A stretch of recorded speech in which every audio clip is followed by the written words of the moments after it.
Et salut à toutes et à tous, j'espère que vous allez bien. Alors je m'excuse d'avance pour les bruits qu'il pourrait y avoir de fond dans la vidéo. Comme je vous dis, hein, c'est une passoire sonore le lieu où je suis. Mais si je faisais en fonction des bruits à l'extérieur, je filmerais jamais de vidéo, donc je me lance pour celle-ci, j'ai pas le choix. Aujourd'hui on a avec nous une PS3 Super Slim, donc le tout dernier modèle hein, de PS3.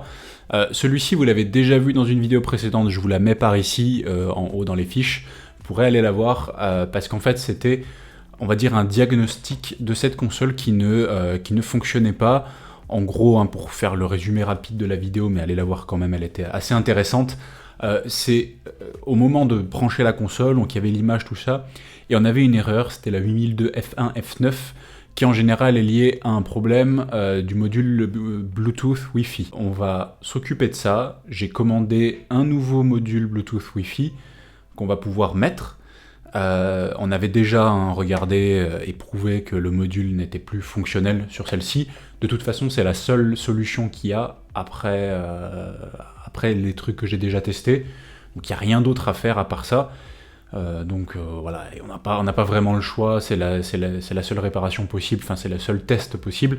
Si ça marche pas, bah, on va considérer du coup cette console comme une brique, et puis, enfin comme une brique. Pas vraiment, parce qu'on pourrait toujours utiliser des pièces pour d'autres consoles et pour d'autres trucs. Donc voilà, là ce qu'on va faire du coup c'est, je vais pas montrer le démontage de la console, allez voir la vidéo en question, je vous incite vraiment à aller la voir pour voir le démontage de la console. En plus il y a une autre vidéo je crois de Super Slim où je faisais un démontage. Là on va se retrouver directement avec la carte mère d'un peu plus près, c'est parti.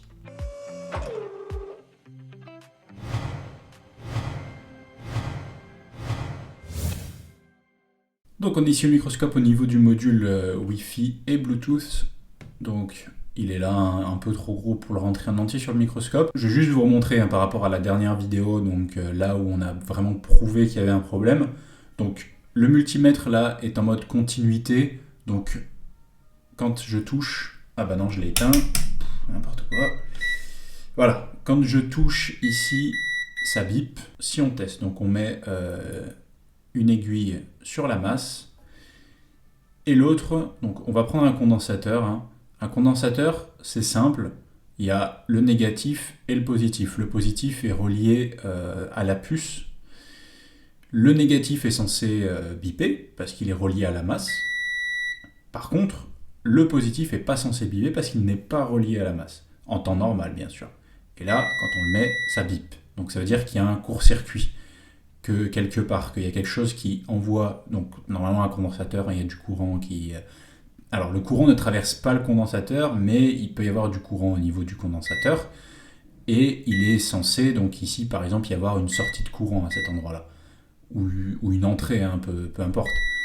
On est censé avoir un courant ici. Si on calculait le courant ici, on aurait sûrement 0, parce que tout est envoyé à la masse.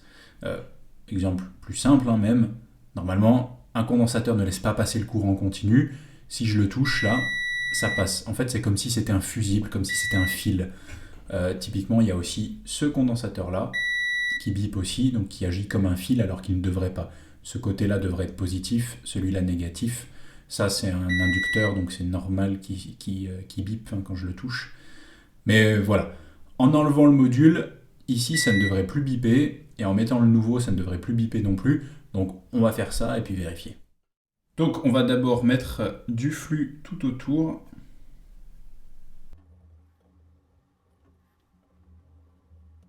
Alors ce qui va se passer, c'est qu'avec le pistolet à air chaud, je vais chauffer par dessous.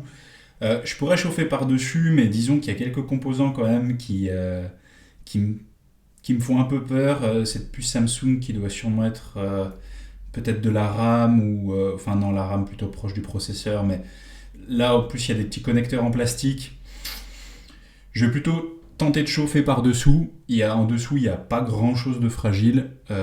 Comme ça, au moins, on est sûr de ne pas abîmer des trucs ici. Si ça ne marche pas, je passerai par-dessus avec un embout plus petit pour vraiment chauffer assez proche du truc. Mais sinon, on va tester d'abord par-dessous. Je vais mettre la température à environ 420 degrés et on va mettre l'air à 40%.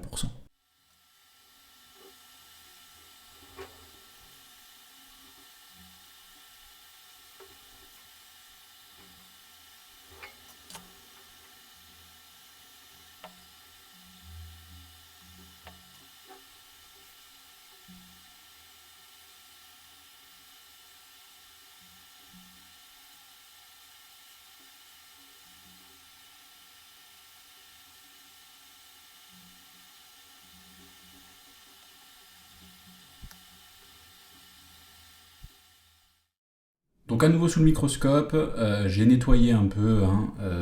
Du coup, tout simplement, ce qu'on va faire, c'est vérifier qu'on n'a plus de continuité sur le condensateur qui était ici, parce que c'est ce qu'on avait au début.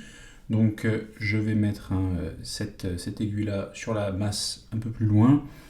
Et donc là, voyons voir. Et on n'a plus rien. Et par contre, donc on a bien un côté qui sonne, et ce côté-là qui sonne pas. Du coup, on est bien revenu comme on était avant. Qu'est-ce qu'il a celui-ci? Donc là, il sonne bien, mais voilà, il est plus relié à la terre comme l'autre. Donc c'est très bien. Donc on va d'abord mettre du flux un peu partout. Hop. En fait, c'est pour nettoyer les pads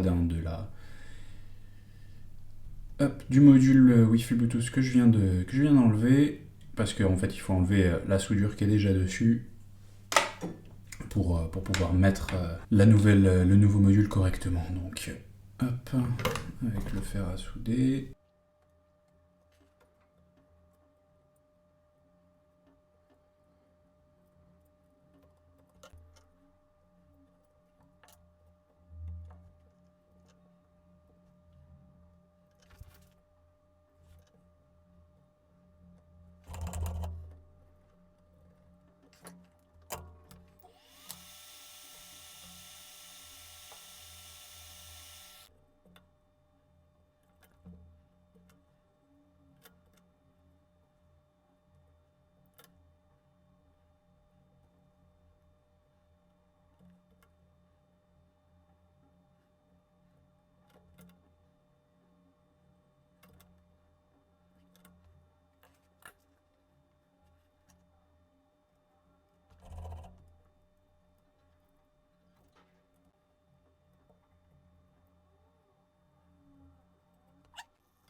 Donc on va commencer le rebillage. J'ai pas de... Alors j'ai plus le mot en français, mais en anglais ça s'appelle un stencil. C'est une genre de plaque avec des trous qui va permettre de rebiller avec de la pâte hyper facilement. Mais là du coup on va rebiller avec des billes du coup directement. Les billes font 0,6 mm, donc 6 micromètres. Donc c'est vraiment très, très petit. Donc on va mettre une bille sur chaque petit point argenté comme ça. Je sais pas combien on a, on s'en fiche, on va tout faire. Et puis après on va chauffer pour que les billes adhèrent bien et reposer. Donc voilà les différentes étapes.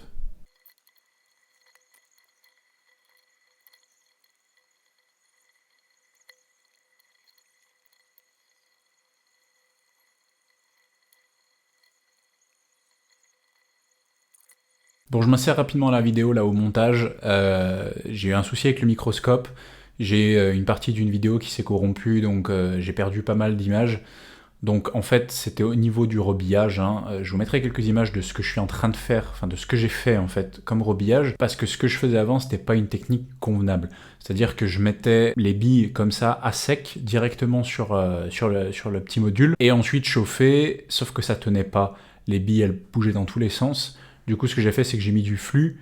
Normalement, c'est ce qu'on fait habituellement, mais parfois avec la tension de surface, dès qu'on fait chauffer, que le flux devient liquide, les billes ont tendance parfois à se rejoindre entre elles et ça crée un bazar pas possible.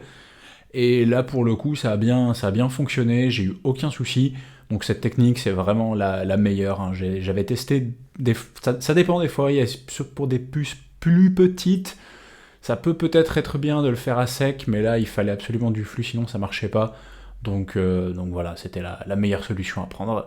Et donc je vous laisse avec la suite de la vidéo. Donc ici, on va mettre un peu de flux encore. Enfin un peu, on va quand même en mettre une petite dose. On l'étale comme ça parce que faut pas non plus qu'il y en ait trop, ça sert à rien.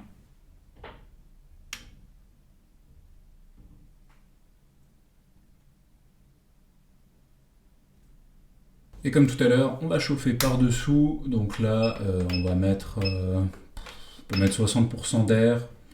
Je vais mettre 430, c'est pas mal.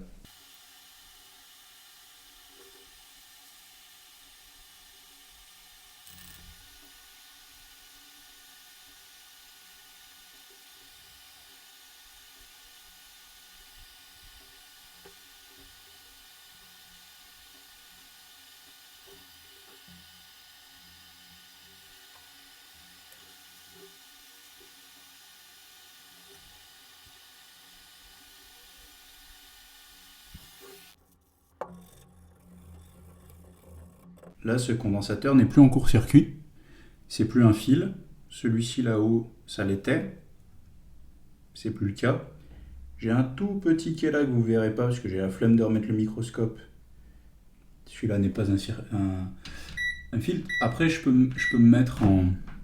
Là, vous pourrez peut-être voir quelque chose. Donc ici, c'est simple, quand la résistance est quasi nulle, ça veut dire qu'on a un court-circuit. Enfin, pas un court-circuit, mais qu'on a...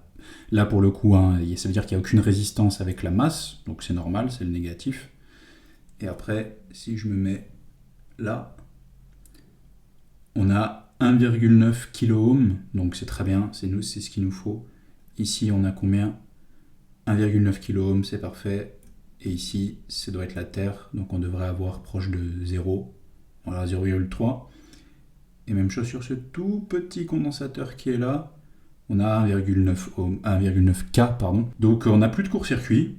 Ça voudrait dire que le problème est réglé. Ok, donc j'ai remonté, rebranché la console juste en dessous là. Donc on va la lancer.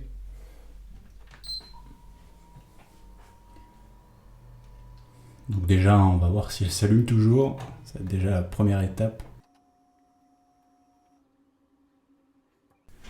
Donc la console vient de s'éteindre toute seule après 2-3 bruits. Je sais pas du tout ce que c'est. L'alimentation se coupe. Donc il y a peut-être un problème avec l'alimentation. Bon, malheureusement, ça va être mort, je crois. Bon, après pas mal de galères, j'ai réussi à faire revenir à cet écran-là. Ça charge. C'était en allemand la dernière fois. C'est toujours en allemand. Je me souviens plus s'il y avait cet écran-là. Donc de toute façon, on verra bien ce que ça donne. À savoir que tout à l'heure, donc, ce qui s'est passé, c'est que j'ai réenlevé à nouveau le module Bluetooth Wi-Fi, je l'ai rebillé encore une fois. Je sais pas quelle était vraiment la diff, cette fois j'ai peut-être fait un peu plus attention, ou peut-être que tout à l'heure il y a eu un petit problème, je sais pas trop ce qui s'est passé. Là en tout cas, elle s'allumait plus, donc, si elle s'allumait, mais elle s'éteignait au bout de 15-20 secondes. Là ça a l'air d'être bon, elle s'allume en tout cas. Et on a toujours le même souci. Donc ça n'a pas réglé le problème. Voilà. Bon, je sais pas si vous le verrez, j'ai changé ce petit composant là. Il est vraiment très petit, c'est une petite puce. Enfin, c'est pas vraiment une puce, c'est un régulateur de tension. Il était sur une autre carte mère. Hop, si je le teste maintenant, on a bien 1,8 volts. Donc, ce composant était bien en défaut. Donc on va remonter et tester. Bon, et on revient sur la même erreur, donc on va faire la conclusion. Bon, malheureusement, du coup, ça s'arrête là pour cette console. On va pas aller plus loin, comme j'ai dit. Je suis un peu déçu quand même, parce que j'aurais bien aimé la faire fonctionner, mais bon. Ce qui m'embête aussi surtout, c'est le prix de la pièce, entre 15 et 20 euros, qui partent entre guillemets à la poubelle. La pièce est toujours fonctionnelle, bien sûr, mais c'est quand même chiant, parce que j'aurais bien aimé la faire fonctionner. Le problème doit sûrement être ailleurs, mais là, je sais pas où, parce que, en fait, normalement, ce problème-là est lié vraiment à ce module Bluetooth Wi-Fi. Tous les autres trucs qui peuvent être liés, donc la pile interne CMOS, le disque dur, j'ai tout essayé. J'ai essayé avec un disque dur neuf, j'ai essayé sans disque dur, j'ai tout tenté, ça ne change absolument rien. J'ai vérifié toutes les tensions au niveau du module Wi-Fi et Bluetooth, j'ai comparé avec mon modèle de PS3 Super Slim qui marche. Il y a exactement les mêmes tensions partout, donc ça devrait fonctionner parce que c'est exactement pareil que sur une console qui fonctionne. Et pourtant celle-ci ne fonctionne toujours pas, le problème ne se règle pas. Là je suis bloqué, alors peut-être que certains en commentaire, si vous voyez la vidéo, auraient des idées, des choses évidemment qui n'ont pas été faites, donc c'est-à-dire de changer le module, de changer le régulateur de tension, la pile interne CMOS et le disque dur, ça a déjà été fait, donc ça c'est des solutions qui ne sont plus exploitables. Et donc malheureusement on est bloqué là, donc après du coup ça fait pas uniquement un presse-livre, il y a des pièces qui sont utilisables dessus, ça peut faire, il y a des ports HDMI, il y a des puces, il y a pas mal de choses dessus, mais voilà, la console en elle-même comme ça est inutilisable, à moins que j'arrive à la réparer un jour, mais là voilà, c'est plus le cas. Et pour ainsi dire, au tout début, au niveau du module Bluetooth Wi-Fi, dans la première vidéo que j'ai faite pour tester, on avait bien un court-circuit, là j'ai changé le module, on n'a plus de court-circuit, les tensions sont bien présentes alors qu'avant elles n'étaient pas présentes. le problème est 100% réglé au niveau de la carte mère. C'est là où je trouve un peu, entre guillemets, où je me contente, on va dire, de ça. C'est parce que j'ai, sur le papier, réglé le problème. Donc je suis content de ça, d'avoir pu analyser et régler ça. Par contre, dans la réalité, bon bah c'est moins sûr. La console ne fonctionne toujours pas, toujours bloquée sur cette erreur 8002 F1 F9. Donc voilà, si jamais il y en a certains d'entre vous qui ont une solution autre que ce que j'ai fait, n'hésitez pas à me conseiller et à me dire, parce que là je suis à court d'idées pour le coup. Donc voilà, n'hésitez pas donc à commenter, à dire ce que vous en avez pensé si vous avez des idées. N'hésitez pas non plus à mettre un petit like, comme ça fait un peu monter la vidéo et ça l'expose à plus de monde. N'hésitez pas non plus à vous abonner et à mettre la petite cloche pour être au courant de toutes les vidéos qui sortent. Oubliez pas non plus, pour ceux qui ont besoin de réparation, donc j'ai mon service de réparation, je vous mets toutes les infos pour me contacter si jamais vous en avez besoin. J'espère en tout cas que vous aurez appris et retenu des choses avec cette vidéo. On se retrouve très vite pour une prochaine. Ciao!